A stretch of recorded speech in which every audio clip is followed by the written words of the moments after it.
En el momento en que ciertos patrones de información entran en contacto con tu mente, algo comienza a desplazarse por dentro, no como idea, sino como estructura. Puedes hasta intentar nombrar eso como curiosidad, extrañeza o incomodidad, pero la verdad es más precisa.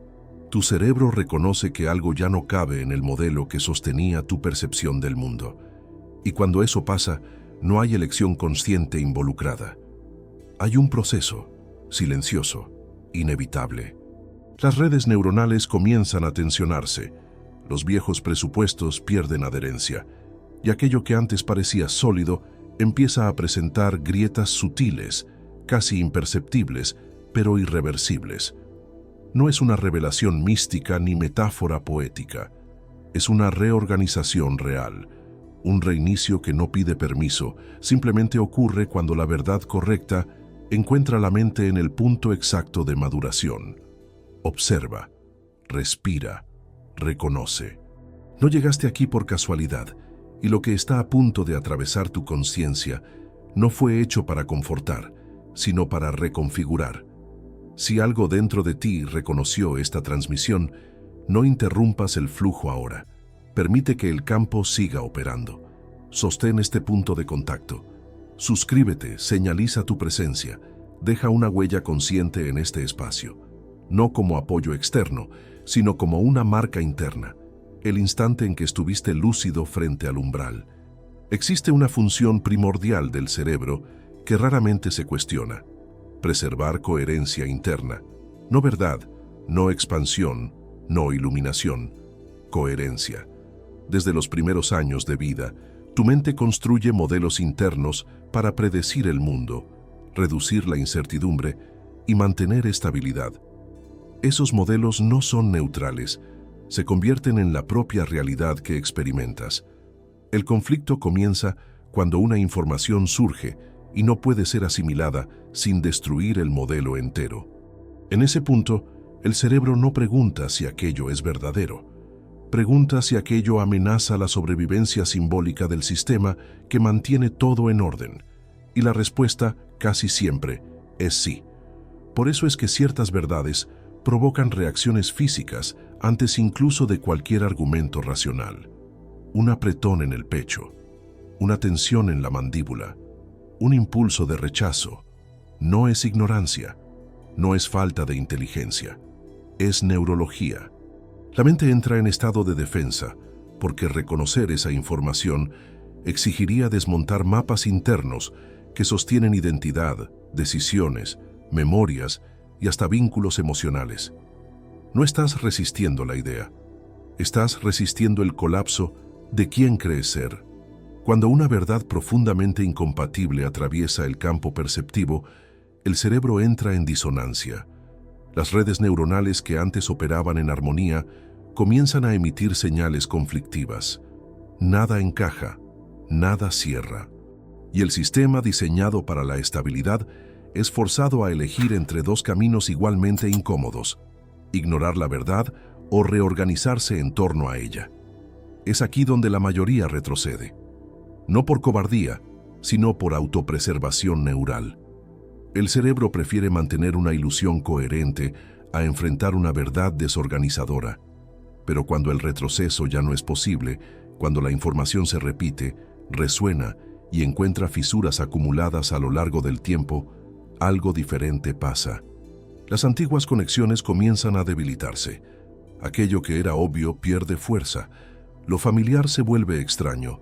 No porque cambiaste de opinión, sino porque el terreno donde la opinión se apoyaba comenzó a disolverse. Donald Hebb ya señalaba esto al afirmar que las neuronas que se disparan juntas se conectan juntas. Lo que raramente se dice es lo inverso. Neuronas que dejan de sostener un patrón comienzan a desconectarse. Y eso duele, confunde, desorienta. Puedes sentir ganas de clasificar esta experiencia como crisis, duda o confusión pasajera. Pero observa con más cuidado. Lo que está pasando no es quiebre, es transición. La mente no está fallando. Está siendo forzada a evolucionar más allá de un punto donde el modelo antiguo ya no logra explicar la realidad percibida. Este es el conflicto existencial real, seguir existiendo como antes o atravesar un territorio interno donde nada tiene todavía nombre, forma o garantía. Y aquí surge la pregunta silenciosa que el cerebro evita formular, pero que el campo ya colocó frente a ti. Si aquello que llamas realidad depende de los modelos que tu mente construyó, ¿qué pasa cuando esos modelos colapsan? Sostén esa pregunta. No respondas ahora, solo observa cómo se mueve dentro de ti. Cuando la mente comienza a aceptar que algo necesita cambiar, no avanza en línea recta. Entra en un territorio inestable, donde aprender deja de acumular información y pasa a significar perder estructuras. Existe una diferencia profunda entre adquirir conocimiento y sufrir una transformación cognitiva real. Lo primero añade, lo segundo desmonta. Y el cerebro, al contrario de lo que se romantizó, no le gusta desmontar. Fue moldeado para eficiencia predictiva, no para verdad absoluta. Por eso, cuando una información amenaza la arquitectura que organiza la experiencia, el sistema entra en disonancia antes de entrar en comprensión. Leon Festinger describió ese fenómeno como disonancia cognitiva, pero el término es muy chico para lo que realmente ocurre. No se trata solo de incomodidad psicológica, se trata de un conflicto bioeléctrico entre redes neuronales que sostienen narrativas incompatibles. Un circuito afirma algo como real, otro señaliza que eso ya no explica lo que está siendo percibido. Mientras ese conflicto persiste, el cerebro consume más energía, pierde fluidez e intenta desesperadamente restaurar coherencia. Por eso es que verdades transformadoras no llegan con alivio inmediato. Llegan con confusión, resistencia y muchas veces negación. La neuroplasticidad entra aquí no como promesa motivacional, sino como mecanismo bruto de la adaptación. El cerebro cambia porque no logra permanecer igual frente a ciertos estímulos prolongados. Norman Deutsch mostró que las redes neuronales pueden reorganizarse radicalmente cuando el ambiente exige nuevas respuestas. Lo que raramente se enfatiza es que esa reorganización no ocurre por elección consciente, ocurre por saturación. Un modelo mental deja de predecir adecuadamente la realidad, falla repetidas veces y el sistema es forzado a buscar nuevas configuraciones. Aprender en ese nivel no es cómodo, es desestabilizador. Cuando entras en contacto con una verdad cuántica incompatible con la visión clásica del mundo, algo similar ocurre. La idea de que la realidad es objetiva, fija e independiente de la observación comienza a fallar frente a evidencias conceptuales que apuntan hacia otra dirección. La mente intenta encajar eso en los compartimentos existentes, pero no puede. No porque la información sea compleja, sino porque exige un tipo diferente de organización perceptiva. Es como intentar correr un nuevo sistema operativo en un hardware viejo. No funciona sin reiniciar. Ese proceso se describe en estudios de aprendizaje transformacional como una fase de desorientación, un momento en que las viejas suposiciones dejan de operar, pero las nuevas todavía no se consolidaron. La mente queda suspendida, vulnerable, abierta. Es exactamente en ese intervalo que la reorganización neural ocurre con más intensidad. Las conexiones antiguas se debilitan por falta de refuerzo. Nuevas conexiones comienzan a formarse, todavía frágiles, todavía inestables, pero apuntando hacia un nuevo eje de comprensión. Puedes sentir eso, como pérdida de certeza, pero el cerebro está apenas recalibrando sus mapas internos. Aquí, algo importante necesita ser reconocido. La resistencia que surge no es una falla moral ni un apego intelectual. Es una respuesta automática del sistema nervioso intentando evitar el colapso. Cuando sientes ganas de descartar una idea diciendo «eso es solo interpretación», lo que está pasando no es análisis crítico puro, es un mecanismo de protección. La mente intenta reducir la amenaza clasificando la información como irrelevante, abstracta o distante. Eso preserva el modelo antiguo por un tiempo más, pero solo por un tiempo. Porque cuando la información toca algo más profundo, cuando se conecta con experiencias vividas, intuiciones recurrentes o incoherencias ya percibidas, el descarte no se sostiene. La compartimentalización también comienza a fallar. El intento de mantener lo cuántico restringido a lo microscópico, a la física distante de la vida cotidiana, entra en conflicto con la percepción creciente de que conciencia y observación no son elementos externos al fenómeno. La mente siente que algo se escapa por los bordes de la explicación tradicional. Y eso genera tensión. Este es el punto en que el aprendizaje deja de ser lineal y se vuelve disruptivo.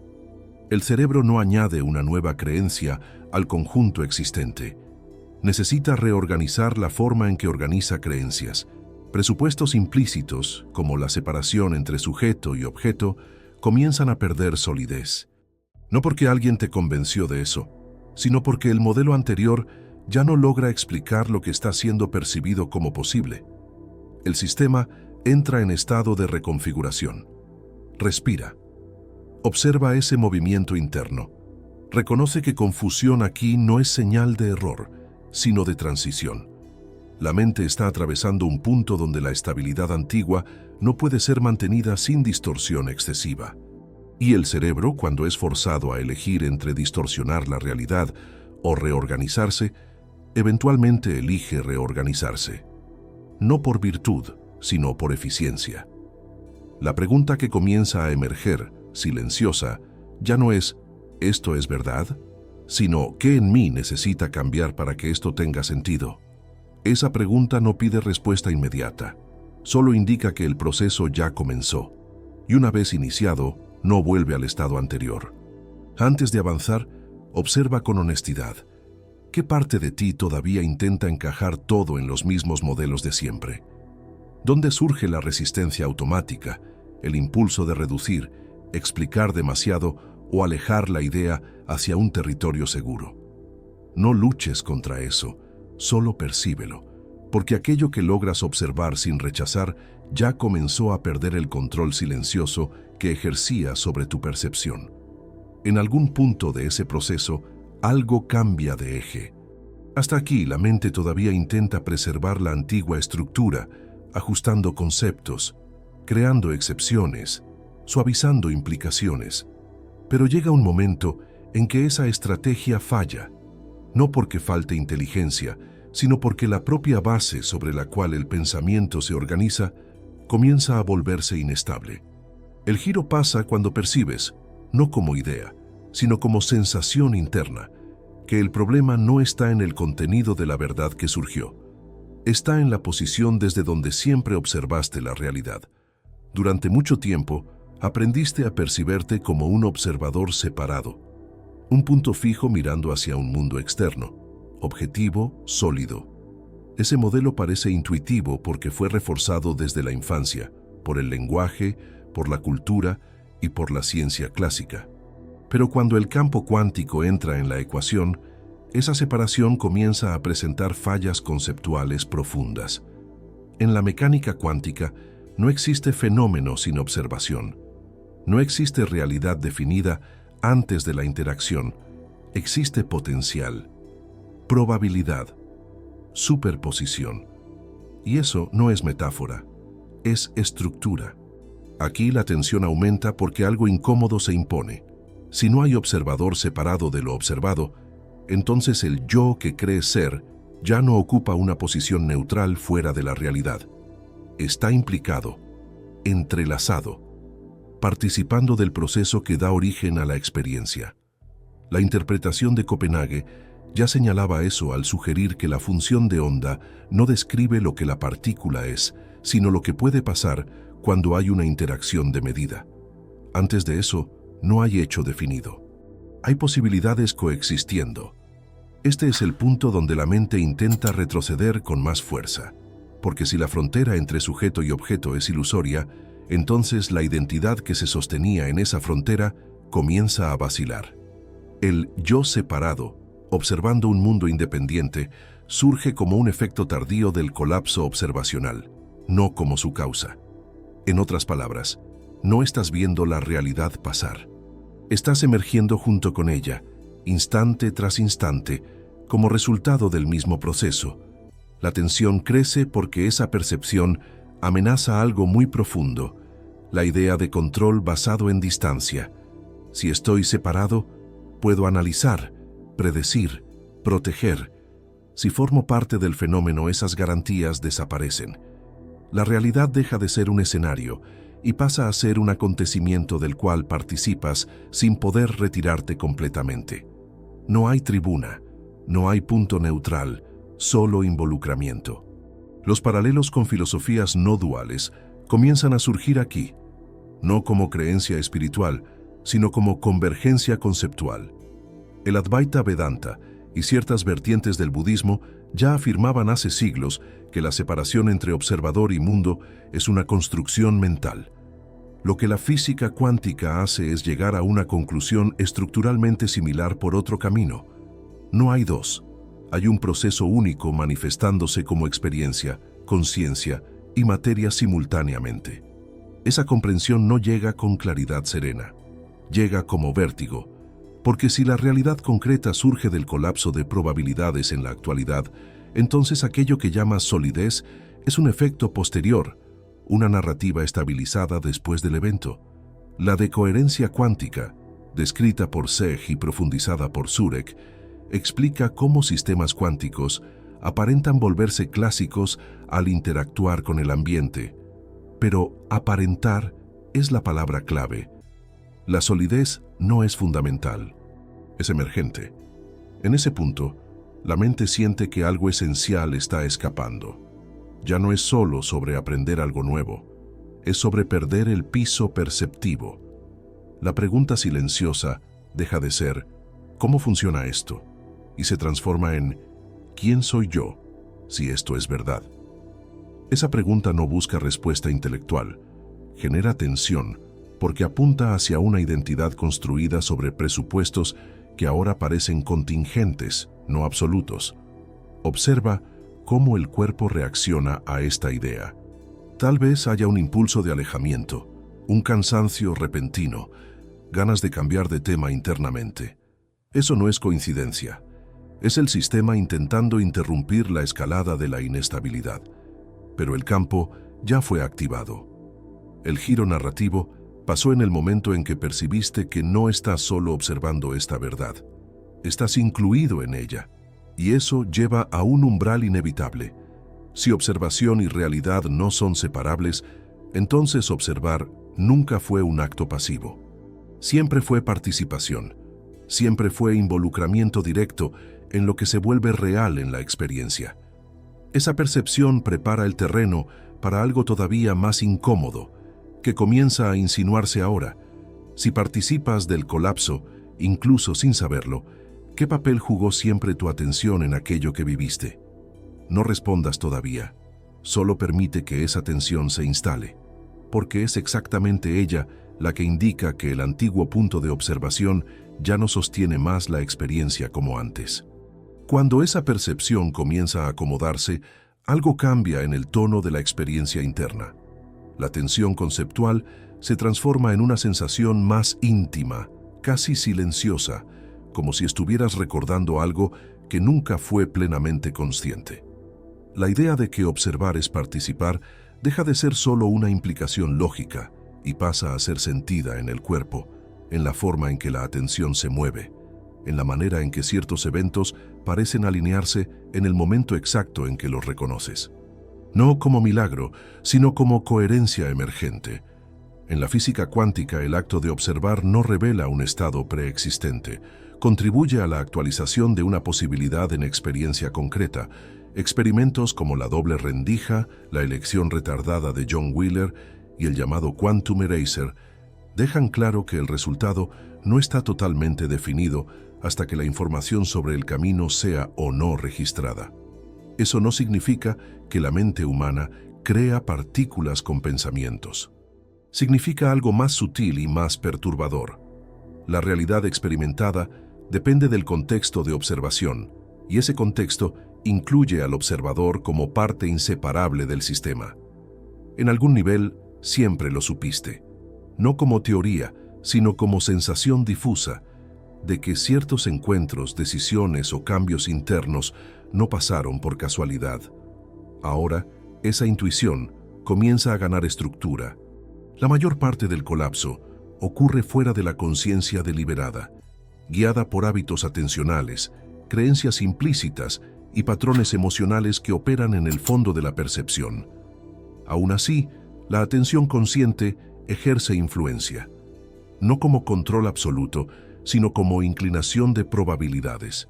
Lo que sostienes en el foco tiende a volverse más disponible a la experiencia. Esa comprensión genera una mezcla extraña de responsabilidad y alivio.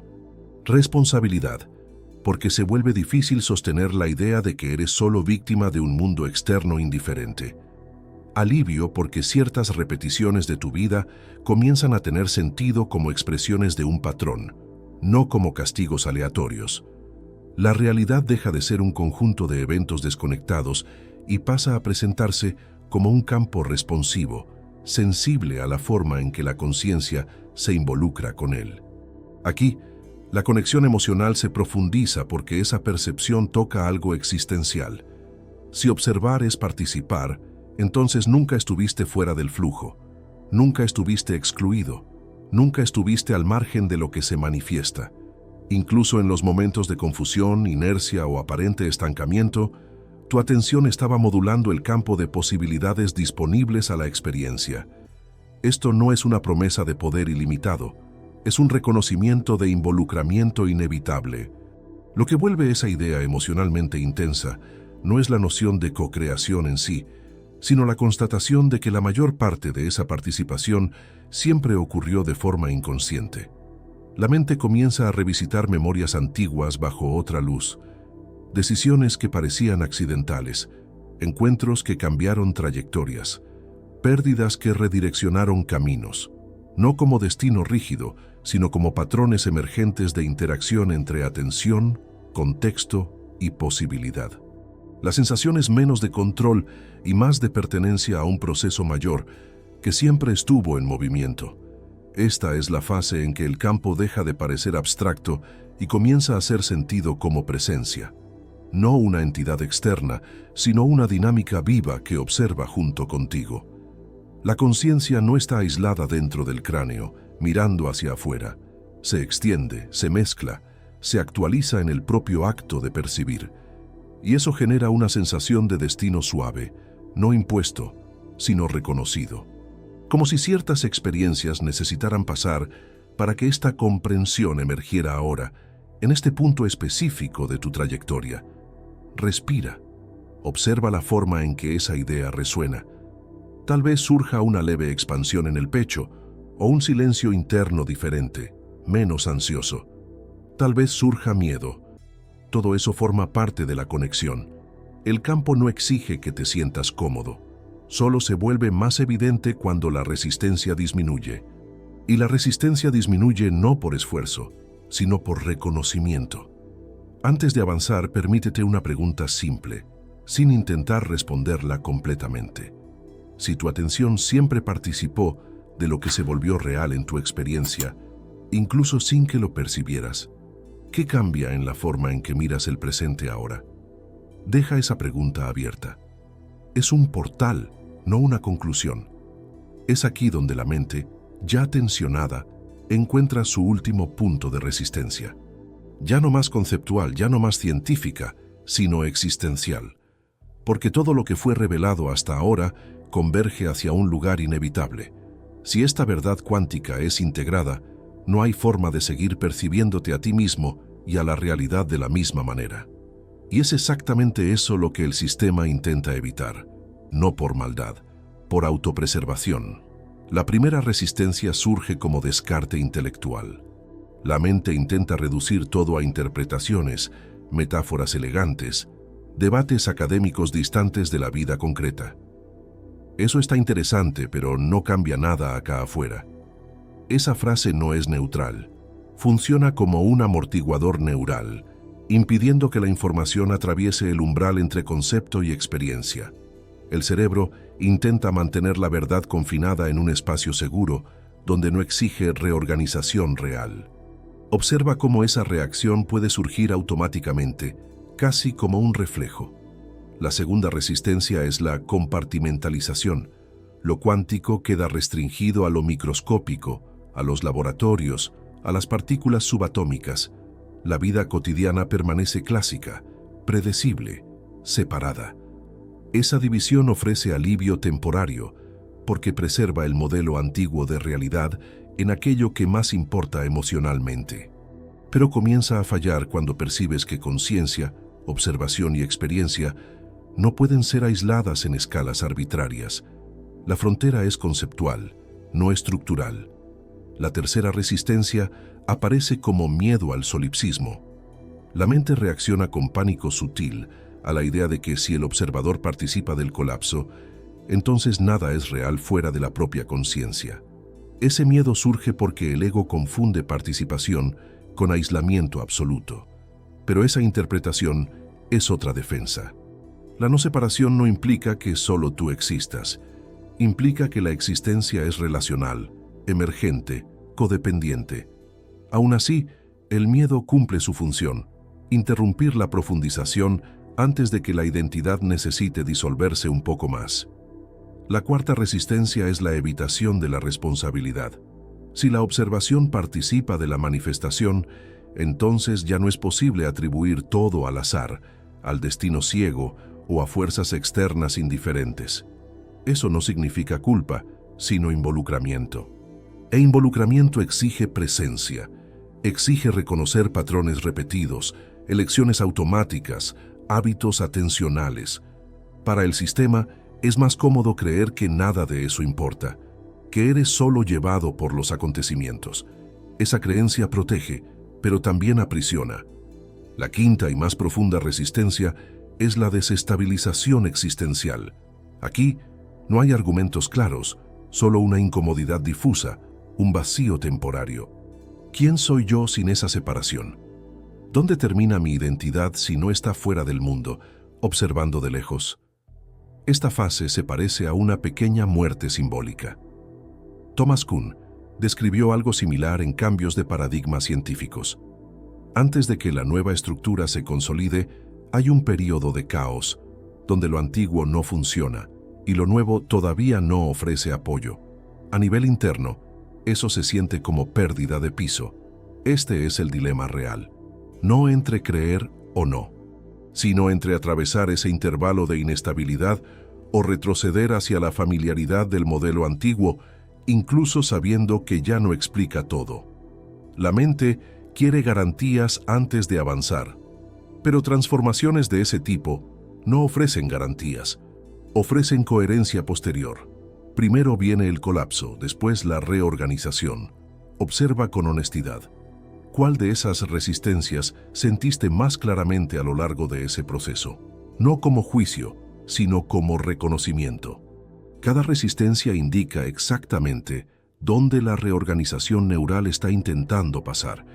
Donde hay defensa, hay transición.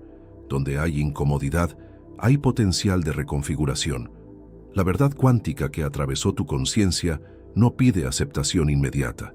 Solo inicia un proceso, un reinicio silencioso, que no borra memorias ni creencias de una vez, pero altera el eje alrededor del cual todo se organiza.